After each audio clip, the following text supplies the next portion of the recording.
Rebonjour frères et sœurs. Prions avant d'ouvrir la parole de Dieu.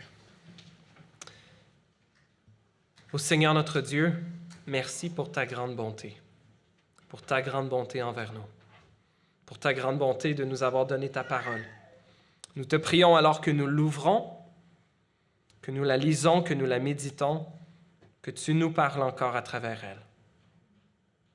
Ô Seigneur, ne permets pas que mes défaillances, que mes péchés fassent obstacle à ta parole, mais permets qu'elle vienne pénétrer dans chacun de nos cœurs et faire l'œuvre à laquelle tu l'as destinée ce matin. Dans le nom de ton Fils Jésus, notre précieux Sauveur, nous te prions. Amen. Quelle est la plus belle demande en mariage dont vous ayez entendu parler? Peut-être que vous êtes particulièrement fiers de votre demande en mariage, messieurs, si vous êtes mariés. Ou peut-être quelle est la plus terrible demande en mariage dont vous n'ayez jamais entendu parler. Peut-être, mesdames, c'est celle que vous avez subie. Pour ma femme, une demande en mariage terrible, ce serait comme quand on va dans les grands événements sportifs et là qu'on met sur le gros écran et que le gars, il se met à genoux, il sort sa bague devant la fille et qu'il y a 10 000, 15 000, 20 000 personnes qui en sont tous témoins. Pour elle, c'était le contraire de romantique. Alors, c'est ce que j'ai fait. Non, c'est pas vrai. Pour certaines, ça serait, wow, incroyablement touchant. Pour d'autres, non. Et peut-être vous avez vu des vidéos de femmes qui sont parties alors que le monsieur avait ouvert la boîte. Ouch! L'humiliation de se faire rejeter devant le gros écran, tout le monde qui te voit. On va voir aujourd'hui une demande en mariage qui est plutôt inusitée. Dans le 3e chapitre du livre de Ruth. Depuis 2 semaines, les 2 dernières semaines, on a vu le début de la vie de ces 2 dames qui sont arrivées, revenues du pays de Moab, Naomi, la mère, et sa belle-fille Ruth, la Moabite, qui s'était attachée à sa belle-mère pour la suivre. Elle dit, « Où tu iras, j'irai. Où tu habiteras, j'habiterai. Ton Dieu sera mon Dieu, ton peuple sera mon peuple. Où tu mourras, je mourrai et je serai enterré. » Et Ruth la suit. Et il n'y a pas de hasard avec Dieu. On a vu la providence de Dieu la semaine passée, que Ruth se met en action pour prendre soin de sa belle-mère, va glaner, va ramasser les épis laissés derrière dans un champ à l'époque de la récolte, d'un champ d'orge, et elle apprend que l'homme propriétaire du champ, qui est extrêmement généreux avec elle, qui lui assure protection, est en fait un proche parent de sa belle-mère et donc d'elle-même. Un de ceux qui a droit de rachat, un des rédempteurs de leur famille. Et là, quelques mois se sont passés depuis ce qu'on a vu la semaine passée et il n'y a rien qui a changé dans la situation. Ruth habite toujours chez sa belle-mère Naomi. Et Naomi, comme en tant que bonne belle-mère, cherche à remarier sa fille et va concevoir un plan pour le moins inusité ou peut-être un peu osé. Ce qu'on va voir aujourd'hui dans Ruth chapitre 3. J'ai divisé notre texte en 3 sections. Tout d'abord, un plan osé, versets 1 à 5. Deuxièmement, une demande en mariage audacieuse, les versets 6 à 13.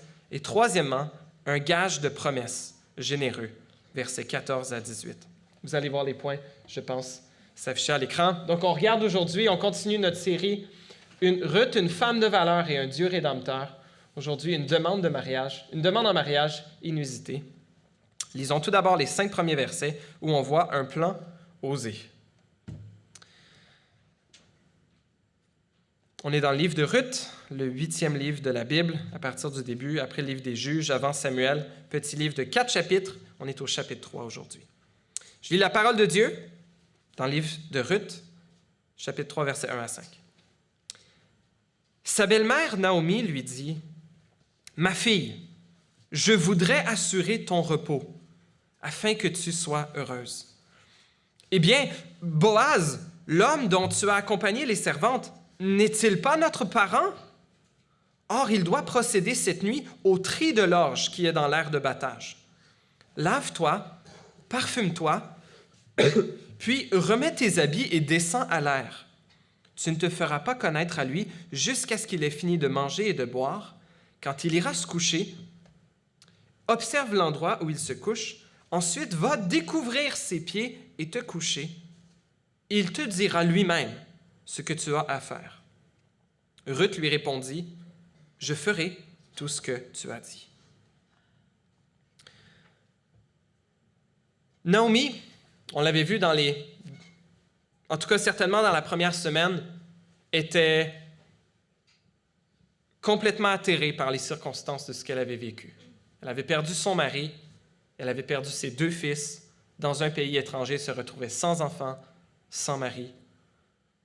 Et avait entendu que Dieu avait fait du bien à son peuple, à Bethléem, à sa ville natale. Et elle revient et Dieu lui donne cette belle-fille qui accepte, qui même jure allégeance, fidélité de rester avec elle jusqu'à la mort.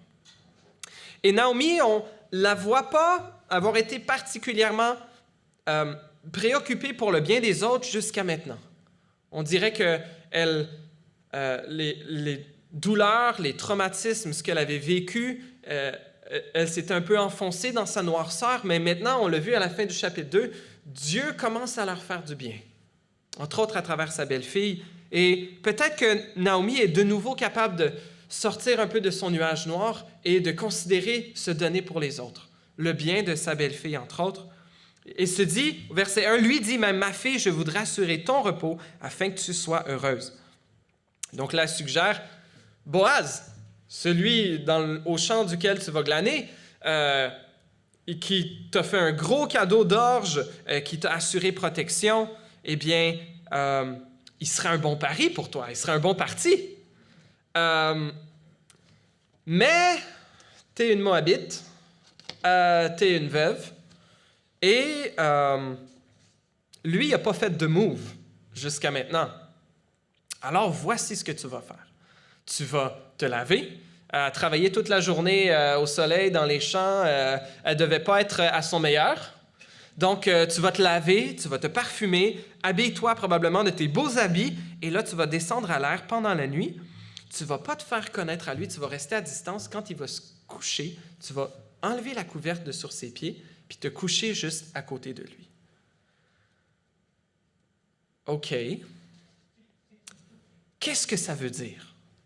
Quelle est cette drôle de pratique qu'on ne voit nulle part ailleurs dans toute la Bible? C'est sûr, faire marier ta belle-fille qui était veuve, c'est moins facile. Moabite, ouch, encore plus. Les Moabites avaient une histoire dans Nombre 25 d'avoir séduit les Israélites, suggéré par l'espèce de devin Balaam qui avait proposé ça au roi de Moab, Balak. Envoie les jeunes filles pour séduire les hommes israélites, puis qui couchent avec, puis là, ils vont se mettre à adorer Baal, puis là, Dieu va apporter la malédiction. Et c'est précisément tout ça qui se produit. Et en plus, si vous vous souvenez de l'histoire d'où viennent les Moabites, dans Genèse, à la fin de Genèse 19, le neveu d'Abraham, Lot, qui a été sauvé de la destruction des villes de Sodome et Gomorrhe, avec ses 2 filles, se retrouve dans des cavernes. Et là, ces 2 filles se disent « Aïe, aïe, aïe, comment est-ce qu'on va pouvoir... leurs maris sont restés derrière, ils sont morts dans la destruction de Sodome et Gomorre. » Elles se disent « Comment est-ce qu'on peut assurer une descendance à notre père? » Et elles conçoivent du plan le plus pieux qu'on ait entendu parler dans toute la Bible. Elles vont saouler leur père et coucher avec leur père, genre le violer pendant qu'il est sous-mort, et enfanter de leur père une descendance pour elles. Et les Ammonites et les Moabites sont les descendants de ce viol incestueux. Pas très belle histoire. Et donc, les Moabites, voilà leur histoire. Voilà d'où viennent les Moabites. Alors, Ruth, la Moabite, pas très bon parti. Pourtant, Naomi lui propose ce plan. Qu'est-ce qui se passe? On est à la fin de de la récolte. Il y a eu la récolte de l'orge et la récolte du blé. Et là, c'est le temps pour faire le tri de l'orge dans l'aire de battage. De quoi est-il question? Donc, on avait, pendant la journée, une fois que la récolte était terminée, on faisait tirer des lourds chariots avec des pics en dessous par des animaux pour écraser les céréales et commencer à séparer la céréale de son enveloppe. Et ensuite, on profitait de la brise du soir pour vanner le grain. C'est-à-dire qu'on prenait des genres de grandes assiettes, puis on lançait, avec des pelles, on lançait tout ça dans les airs. Et comme avec les animaux, ça avait commencé à écraser pour séparer le grain de l'espèce d'écorce ou la paille qui l'entoure, avec la brise du soir qui passe, la paille et la balse qui reste est emportée par le vent et le grain retombe au sol. Et ça, c'est l'aire de battage. C'est ce qu'on faisait après la récolte. Boaz reste là probablement que c'était un temps de gros travail, un moment où on travaillait même le soir parce que là, il y avait la brise qui arrivait, je pense, de l'ouest de la mer Méditerranée et on en profitait pour faire le vannage le soir. Et Boaz couche sur place, peut-être parce qu'ils ont beaucoup de travail à faire pour éviter d'avoir à retourner en ville et à revenir. Et ils en profitent aussi pour se réjouir, pour manger ensemble. C'est un temps d'abondance, manger, boire. Et le Boaz va se coucher. Il ne sera pas chez lui. Et Ruth va pouvoir s'approcher de lui pour découvrir ses pieds. Pourquoi Ruth ne devrait-elle pas se faire reconnaître?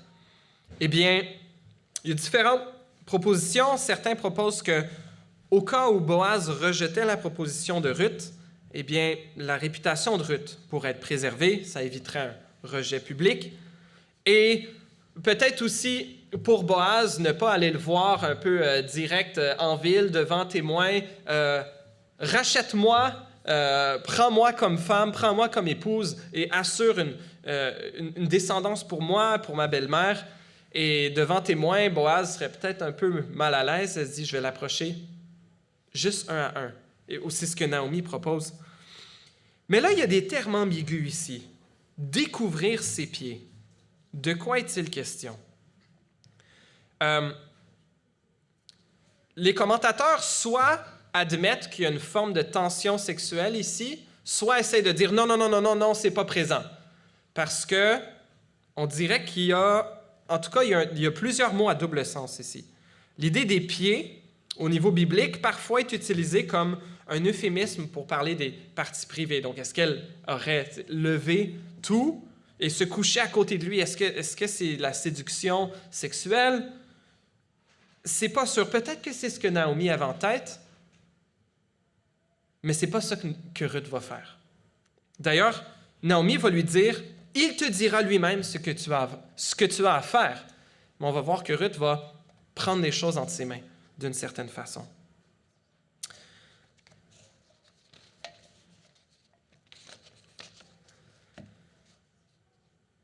Comme Ruth est censée être une héroïne, on ne voudrait pas oser dire qu'elle est venue séduire Boaz de cette façon. Peut-être que c'est ce que Naomi avait en tête, peut-être pas. Mais certainement que s'il y avait eu relation sexuelle ici entre Ruth et Boaz, on n'aurait pas été dans le beau plan de Dieu pour la sexualité. Que Dieu a prévu qu'il soit dans le cadre de l'engagement que constitue le mariage entre un homme et une femme. Un auteur québécois l'a bien explicité de cette façon-là. Dans une relation entre un homme et une femme qui deviennent amis, qui commencent à se fréquenter, qui considèrent le mariage, il doit y avoir un niveau d'intimité qui est proportionnel au niveau d'engagement. Et parfois, les hommes, on peut avoir tendance à rechercher une intimité émotionnelle, voire une intimité sexuelle, mais ça peut aller dans les deux sens aussi, sans qu'il n'y ait d'engagement. Peut-être certains d'entre vous avez vécu cela, mesdames, où un homme, un prétendant, on dirait, bon, est-ce qu'il est intéressé, est-ce qu'il veut qu'on se fréquente, mais il aime pouvoir avoir cette intimité relationnelle, émotionnelle, mais sans engagement d'exclusivité. Ainsi en est-il. L'intimité sexuelle est bibliquement réservée dans le cadre d'un engagement complet, entre hommes et femmes. La Bible n'a d'habitude pas peur de parler de choses claires. Comme on l'a vu avec Genèse 19, l'origine des Moabites, c'est pas caché sous des euphémismes. Les choses sont dites clairement. Alors, ma lecture de la situation ici, je ne sais pas qu'est-ce que Naomi avait en tête, mais peut-être il faut le lire littéralement, découvrir les pieds, se coucher à ses côtés. Je pense que c'est ça dont il s'agit ici. Et je pense certainement que c'est ce que Ruth a fait. Mais d'habitude, la Bible n'a pas peur de nous dire dans des mots clairs, quand il est question de sexualité, que c'est ça qui s'est passé. Ici, la Bible n'emploie pas un tel langage. Je crois qu'il y a des mots qui pourraient être à double sens. Voyons voir qu'est-ce qui se passe, versets 6 à 13. Qu'est-ce que Ruth a fait? Deuxième point, une demande en mariage audacieuse. Elle, Ruth, descendit à l'aire de battage et fit tout ce qu'avait ordonné sa belle-mère. Boaz mangea et but, et son cœur était joyeux. Il alla se coucher au bout du tas de gerbes. Ruth vint alors tout doucement, découvrit ses pieds et se coucha. Au milieu de la nuit, Boaz eut un frisson. Il se pencha et vit une femme couchée à ses pieds. Il dit, « Qui es-tu? » Elle répondit, « Je suis Ruth, ta servante. Étends le pan de ton manteau sur ta servante, car tu as droit de rachat. » Il dit, « Sois bénie de l'Éternel, ma fille. » Ce dernier trait témoigne encore plus en ta faveur que le premier, car tu n'as pas recherché des jeunes gens, pauvres ou riches. Maintenant, ma fille, n'aie pas peur. Je ferai pour toi tout ce que tu diras, car tout le monde chez nous sait que tu es une femme de valeur. Il est bien vrai que j'ai droit de rachat, mais il existe un autre parent plus proche que moi qui a ce droit. Passe la nuit ici. Demain, s'il veut exercer envers toi son droit de rachat, c'est bien qu'il le fasse. Mais s'il ne lui plaît pas de l'exercer envers toi, je le ferai, moi, l'Éternel est vivant. Reste couché jusqu'au matin.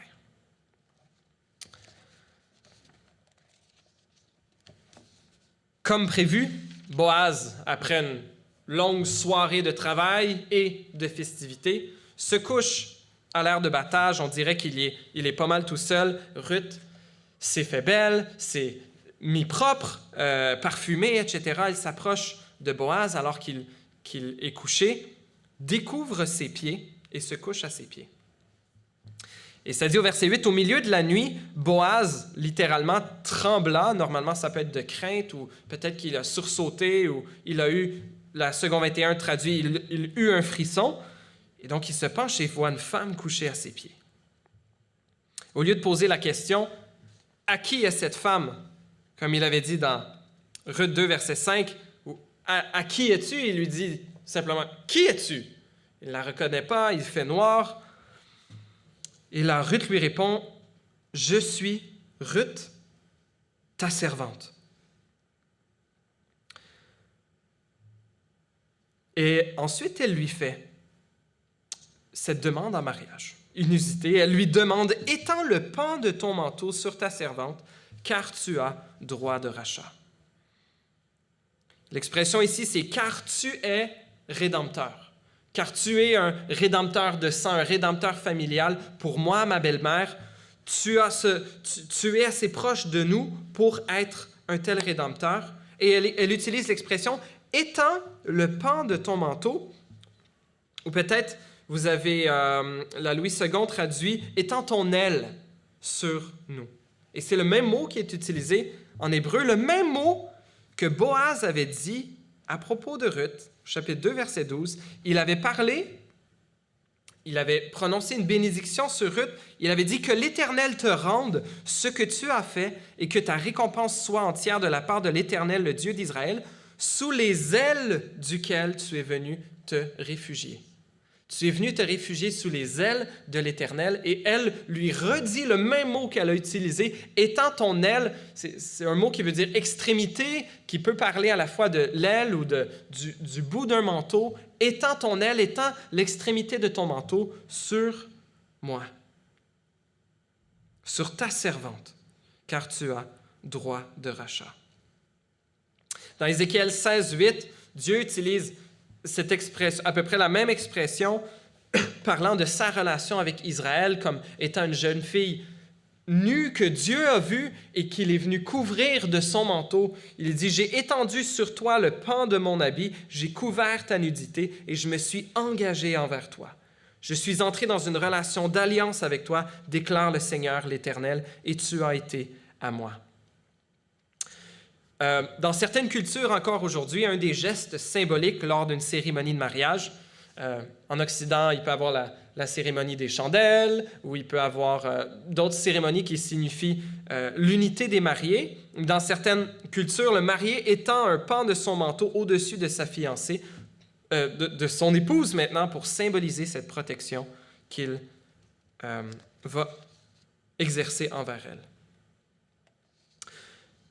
Naomi avait dit à Ruth, « Il te dira lui-même ce que tu as à faire. » Mais Ruth est allée plus loin.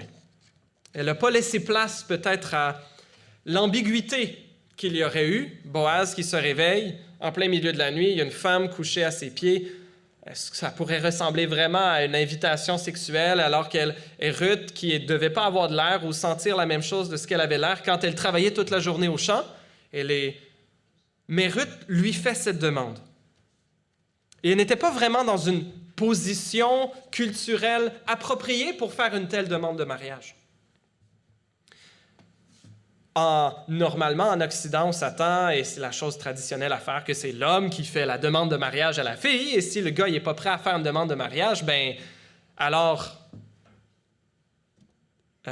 let's go, alors il n'est pas sérieux. C'est un peu ce qu'on se dit. Et lorsque j'ai grandi, la culture familiale d'église dans laquelle j'ai grandi, on se disait même pour comment entamer des fréquentations, il faut que ça soit le gars qui fasse le premier pas, qui se prenne en main un peu, puis exerce du leadership dans cette relation-là, comme on veut que ce soit le cas dans le mariage. Et là, on a Ruth ici qui... Boaz, il niaise, ou Boaz, il n'y a pas cette intention-là, alors elle y va. Elle va faire la demande. Et Ruth est ici présentée comme un modèle. Alors, on a certainement un précédent biblique, les amis, pour la femme qui fait le premier move dans une relation amoureuse. Mais alors que, c'est ça, Naomi s'attendait à ce que Ruth lui avait dit qu'elle soit simplement silencieuse et laisser Boaz prendre l'initiative, jauger qu'est-ce qui se passait. Un commentateur dit « Cependant que ce soit par foi ou par peur ou simplement par incapacité à se taire, Ruth laissa échapper tout ce qu'elle avait sur le cœur, en réponse à la question plutôt moins profonde de Boaz, qui était « Qui es-tu? » Il dit « Je suis Ruth, ta servante. Étends le pan de ton manteau sur ta servante. » Et Boaz lui répond « Sois bénie de l'Éternel, ma fille. » Ce dernier trait témoigne encore plus en ta faveur que le premier, car tu n'as pas recherché des jeunes gens, pauvres ou riches. Maintenant, ma fille, n'aie pas peur, je ferai pour toi tout ce que tu diras, car tout le monde chez nous sait que tu es une femme de valeur.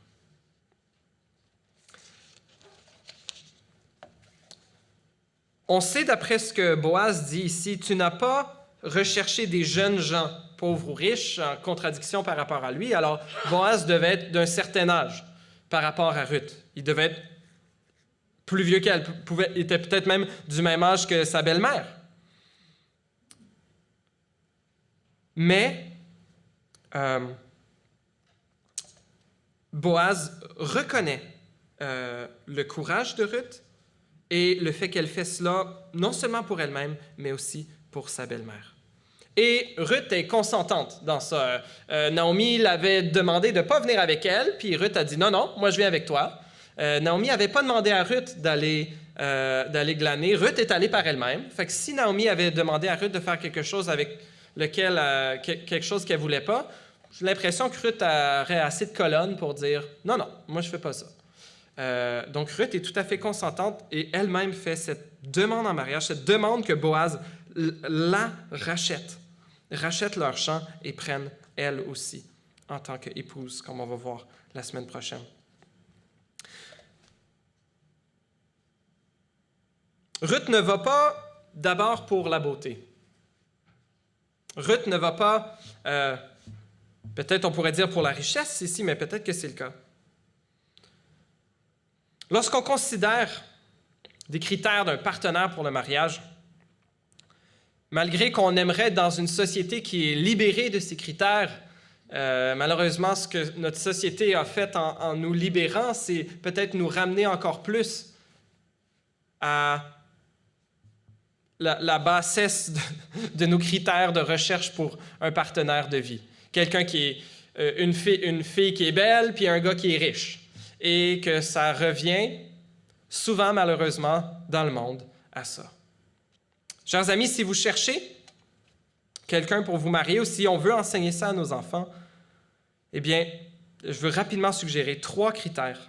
Tout d'abord, si vous êtes chrétien, si votre enfant est chrétien, bien que ce soit un chrétien, que ce soit une chrétienne.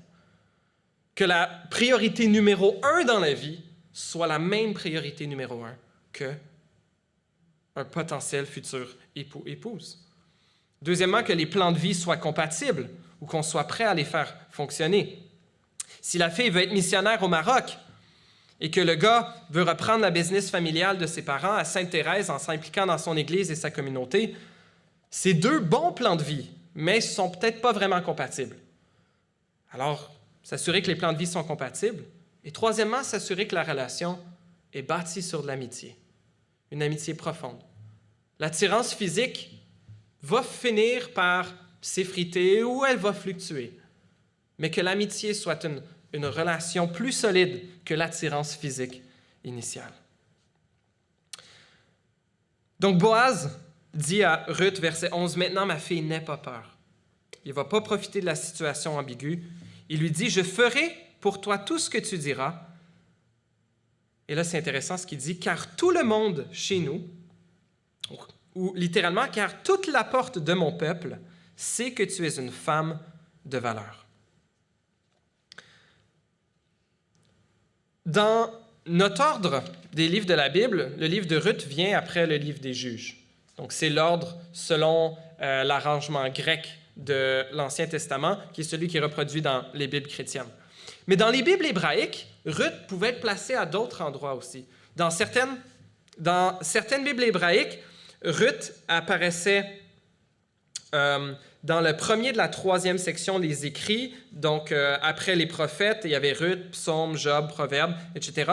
Mais dans les codex qu'on dit tibériens, incluant le codex Aleppo et le codex de Léningrad, Ruth apparaît tout de suite après Proverbes. Donc, dans les écrits, la 3e grande section de la Tanakh, qu'on appelle la Torah, la loi, les Nevi'im, les prophètes, et ensuite les Ketuvim, les écrits. Donc, les Ketuvim, les écrits, il y a Psaume, Job, Proverbes et Ruth. Et le dernier chapitre de Proverbes, c'est Proverbe 31, avec la fameuse et célèbre femme du Proverbe 31. Et il y a 2 expressions qui sont utilisées dans Proverbe 31 que Boaz met dans cette même phrase lorsqu'il dit « Car tout le monde chez nous sait que tu es une femme de valeur. » Proverbe 31, le dernier verset de Proverbe 31 dit ceci « Donnez-lui du fruit de son travail et qu'aux portes de la ville, ses œuvres fassent son éloge. » Qu'aux portes de la ville, les œuvres de cette femme de valeur fassent son éloge. Et le Boaz dit « Tout le monde chez nous, ou littéralement, toute la porte de mon peuple, sait que tu es une femme de valeur. » Exactement la même expression qui commence ce fameux poème sur la femme de valeur dans Proverbe 31, au verset 10, « Qui trouvera une femme de valeur? Elle vaut bien plus que des perles. » Alors, la façon que l'ordre des livres avait été placé dans ces assemblages de l'Ancien Testament finissait Proverbe et nous donnait ensuite, vous voulez savoir qui est un exemple de cette femme de valeur? Eh bien, voilà. Et le livre de Ruth était juste après. Et on a ces 2 mêmes expressions-là qui sont un pont direct, une allusion, on dirait directe, à Proverbe 31. Ruth est une telle femme de valeur et tout le monde dans la ville le sait. Et Boaz va être prêt à payer le prix financier et le prix social d'accueillir cette étrangère qui aurait pu être méprisée, qui peut-être l'est encore, l'accueillir dans sa famille. Mais il y a un problème. Peut-être que Naomi et Ruth ne l'avaient pas vu venir, ou peut-être qu'elles le savaient, mais Boaz leur dit, il y a quelqu'un d'autre. Il y a un autre parent qui est plus proche que moi, qui a préséance sur moi dans le droit de rachat envers Ruth. Et demain, je vais aller le voir. Et si demain il veut te racheter, s'il veut exercer son droit de rachat, être le Rédempteur, eh bien, tant mieux.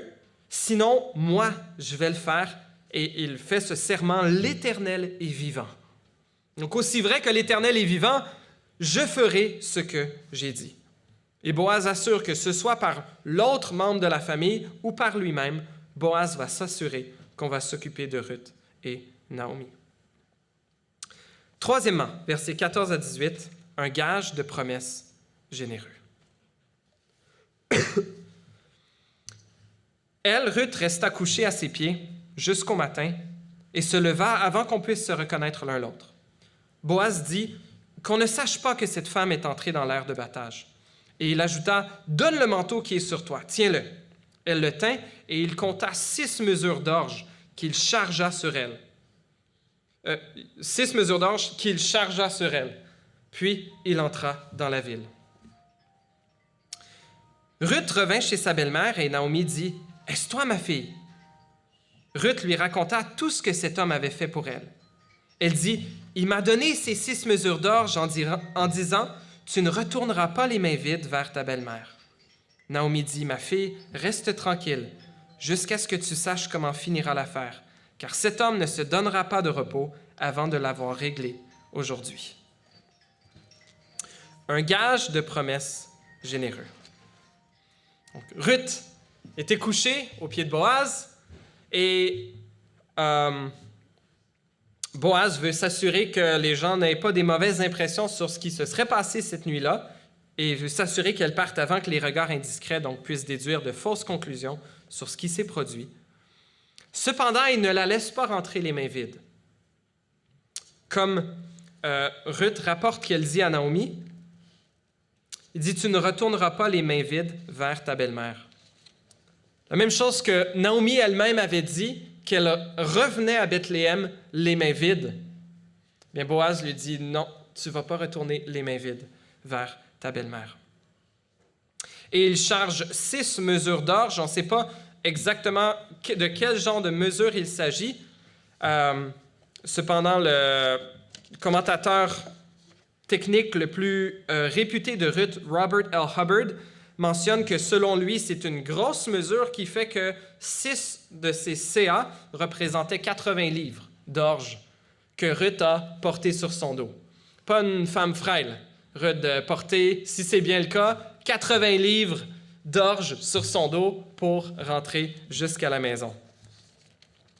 Une grande quantité, une forme de gage, de promesse, d'assurance. Non, ma parole, l'Éternel est vivant, que ce soit par l'autre ou que ce soit par moi. Un de nous va exercer son droit de rachat et toi et ta belle-mère, on va s'occuper de vous. Voici un avant-goût de ma promesse, de la certitude de ma promesse. Voici toute cette quantité d'orge que je vous donne. Ça me fait penser à un autre gage de promesse dont la Bible nous parle. De ce côté-ci de la croix, on va reparler un peu plus de la croix après, mais la Bible nous dit que Dieu nous a donné le Saint-Esprit aux enfants de Dieu comme gage de notre héritage à venir. Dans Éphésiens 1, versets 13 à 14, nous dit ceci, « En Jésus, vous aussi, après avoir entendu la parole de la vérité, l'Évangile qui vous sauve, en lui vous avez cru et vous avez été marqués de l'empreinte du Saint-Esprit qui avait été promis.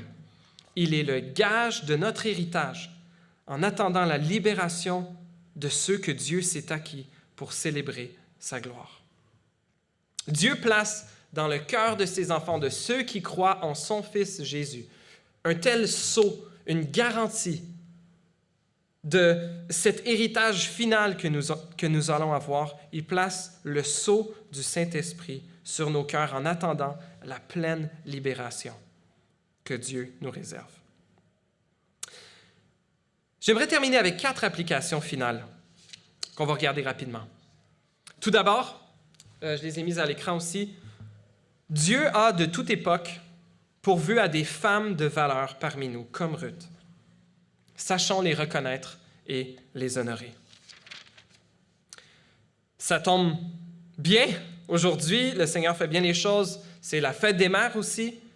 C'est une occasion d'honorer nos mères, d'honorer celles qui ont joué un rôle maternel dans nos vies. Mais tant de femmes, aujourd'hui et à travers les époques, ont tant fait pour tenir ensemble nos familles, nos sociétés et nos églises, pour nous tenir ensemble et pour les faire prospérer.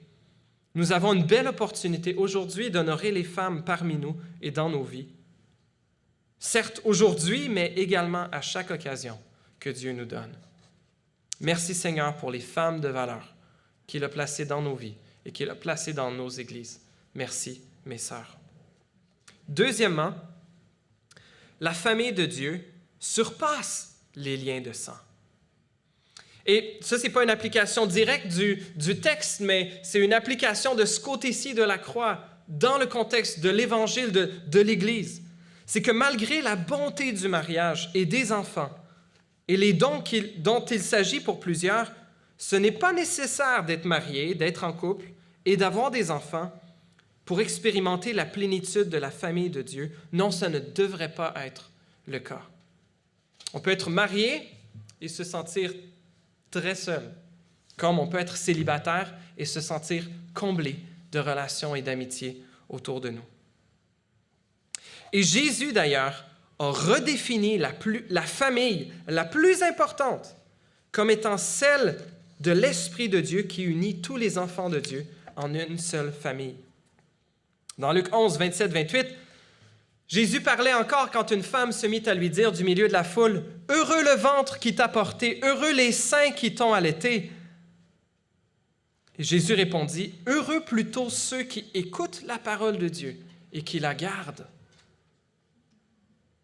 Ou un peu plus tôt, Luc 8, versets 19 à 21, « La mère et les frères de Jésus vinrent le trouver, mais ils ne pouvaient pas l'approcher à cause de la foule.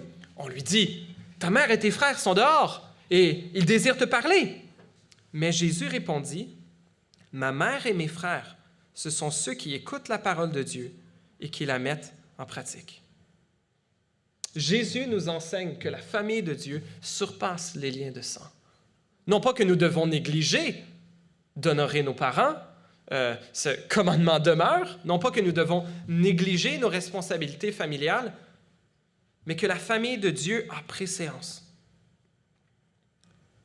Jésus, d'ailleurs, a fait cette promesse lorsque ses disciples, je suis désolé, je n'ai pas le texte ici, je vais le paraphraser, lui ont dit, « Nous avons tout quitté pour te suivre. » Et Jésus leur a dit, « En vérité, je vous le dis, nul n'aura quitté père, mère, famille, terre, maison, et ne recevra en plus ici-bas des familles, des pères, des mères, des frères, des sœurs, des enfants, des terrains et des persécutions, et la vie éternelle, ceux qui auront délaissé ces choses-là pour moi et pour l'Évangile. » Chers amis, dans l'Église, que ce soit vrai, dans la famille de Dieu, que nous gagnions des pères et des mères, et des fils et des filles.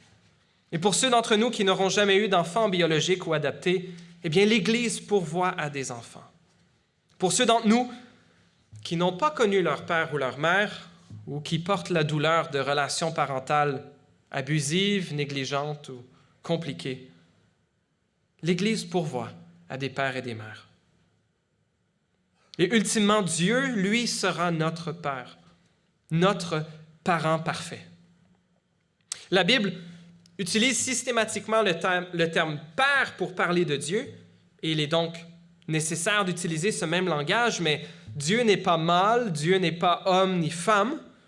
Autant Adam qu'Ève ont été créés à l'image de Dieu. Et il fallait les deux, hommes et femmes, pour représenter la plénitude de qui Dieu est. Et la Bible utilise des métaphores non seulement masculines, mais aussi féminines pour parler de Dieu. Dans Ésaïe 66, 13, Ésaïe compare Dieu à une mère qui réconforte ses enfants. Ésaïe 42, 14, comme Dieu étant comme une femme dans les douleurs de l'accouchement. Ou comme on a vu la semaine passée avec la métaphore de l'aile, Dieu comme une mère oiseau, une mère poule qui protège ses enfants. Une expression que Jésus va utiliser aussi à propos de lui-même. Oui, Dieu sera tout ce dont nous avons besoin. Il sera tout cela pour nous en Jésus. Et il sera ce dont nous avons besoin, entre autres à travers son Église. Serons-nous au rendez-vous? Aurons-nous la bénédiction d'être des agents de Dieu pour accomplir ses promesses envers ceux que Dieu nous envoie? Troisième application, que suis-je prêt à risquer pour ce qui me tient vraiment à cœur? Ruth a été prête à risquer sa sécurité. Elle a été prête à risquer peut-être sa réputation. Alors que tout le monde reconnaissait qu'elle était une femme de valeur, elle a risqué ces choses pour le bien-être de sa belle-mère. Et aujourd'hui, on est peut-être prêt à prendre des risques pour l'argent, on est prêt à prendre des risques pour le travail, on est prêt à prendre des risques pour la famille, on est prêt à prendre des risques pour la réussite, on est prêt à endurer des choses pour avoir un meilleur salaire, on est prêt à faire de la route pour avoir un meilleur job. Mais est-ce qu'on est prêt? Qu'est-ce qu'on est prêt à risquer pour le royaume de Dieu? Est-ce qu'on est prêt à risquer notre réputation? Est-ce qu'on est prêt à risquer le regard des autres pour partager notre foi chrétienne? Sommes-nous prêts à sacrifier la haute opinion qu'on veut que les autres aient de nous pour parler de notre Rédempteur, pour parler de notre besoin d'un Rédempteur? Chers amis, ça se veut surtout une question pour le royaume de Dieu, pour faire connaître l'Évangile. Suis-je prêt à risquer quoi que ce soit ou est-ce que c'est franchement pas grand-chose?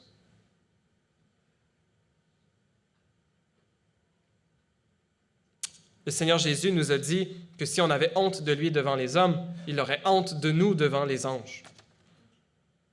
C'est pas pour dire qu'il n'y a pas de rédemption possible. On peut penser à Pierre qui, après avoir renié Jésus 3 fois, a été pardonné. Mais si c'est systématiquement notre mode d'opération que d'avoir honte de Jésus, eh bien, est-ce qu'on proclame qu'il est vraiment important pour nous? J'ai bien peur qu'on fasse le contraire. Que le Seigneur nous remplisse de courage pour savoir que son règne vaut bien plus la peine que notre royaume. Et quatrièmement, dernière application, la vraie histoire d'amour, celle que l'histoire de Ruth et Boaz préfigure, c'est l'histoire d'amour de Jésus pour son Église. Ruth et Boaz sont des avant-goûts de l'amour de Dieu pour notre humanité déchue. Et ça se présente de deux façons. Ruth est une image de notre besoin. Ruth est une image de notre besoin de secours et rédemption. Comme Ruth, nous sommes dépourvus à cause de nos péchés, de notre rébellion volontaire ou involontaire envers Dieu, consciente ou inconsciente. Nous avons besoin d'être secourus. Nous avons besoin du secours de Christ. Et il ne suffit que d'aller le demander et il le pourvoira. Et Jésus s'est fait notre proche parent. Il est devenu un des nôtres. Il s'est fait, comme on chante à Noël, Jésus s'est fait notre frère. Un sauveur nous est donné. Jésus s'est fait notre rédempteur, notre proche parent pour nous racheter. Oui, Ruth est une image de notre besoin. Mais Ruth est aussi une image du sacrifice de Jésus. Elle a quitté le confort de son pays pour s'exiler, pour venir dans un pays étranger, sans statut, sans moyens. Elle est devenue pauvre pour prêter secours à sa belle-mère, démunie. De même, Jésus a quitté son ciel de gloire, son règne, dans un pays étranger, pour venir secourir une humanité déchue, pour être sans statut, pour devenir pauvre, pour devenir méprisé, pour devenir rejeté par les hommes, pour venir nous chercher dans notre noirceur, notre froid, notre boue, notre misère. Et Jésus a porté notre honte et notre culpabilité jusqu'à la croix, souffrant la mort à notre place. Il n'a pas que risqué sa vie, lui l'a donné. Et la plus grande histoire d'amour, les amis, c'est pas celle de Ruth et Boaz qui est une belle histoire d'amour. Et peut-être la vôtre en est une belle, ou peut-être qu'on aime regarder des films ou lire des livres avec des belles histoires d'amour, mais la plus belle histoire d'amour, c'est celle de Jésus pour son Église. Est-ce que Jésus nous a aimés parce que nous sommes si merveilleux? Non, certainement pas.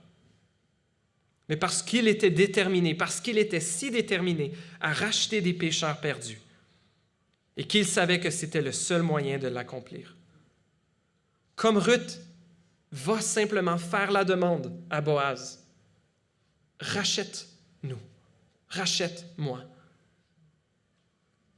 Et Boaz va acquiescer à sa demande. Ainsi en est-il avec Christ. Faites la demande. Il sera votre Rédempteur. Il vous couvrira de ses ailes et sera votre refuge. Jésus vous couvrira de sa justice pour couvrir votre injustice et votre nudité, votre honte. Jésus offrira à tous ceux qui lui demandent honnêtement et qui sont prêts à plier le genou devant lui une protection, un secours, une rédemption assurée. Chers amis, la plus belle histoire d'amour, elle est là. Elle nous est manifestée dans la vie et dans la mort, la résurrection de Jésus-Christ. Oui, c'est lui le grand Dieu rédempteur. C'est lui celui vers qui nous voulons et devons tourner nos regards. C'est lui que nous voulons louer. Prions. Seigneur notre Dieu, merci pour cette histoire, merci pour ta parole. Merci pour cet exemple de courage de Ruth, pour cet exemple d'immense générosité de Boaz. Et Seigneur, à travers eux, on veut voir plus loin et voir que c'est un peu notre histoire, notre besoin et ta provision en Jésus. Oui, Seigneur, je te remercie pour les femmes de valeur que tu as placées dans nos vies, que tu as placées dans nos églises. Aide-nous comme Église, Seigneur, à vivre de plus en plus cette réalité, cette promesse de ta parole, que la famille de Dieu sera plus précieuse que la famille de sang, que les liens de sang.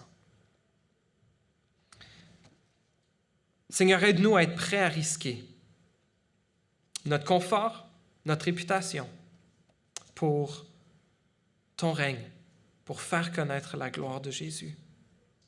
Et émerveille-nous encore une fois, Seigneur, par ta grande bonté, par ta grâce. Que nos vies soient des sacrifices de reconnaissance, que nous soyons prêts à nous donner.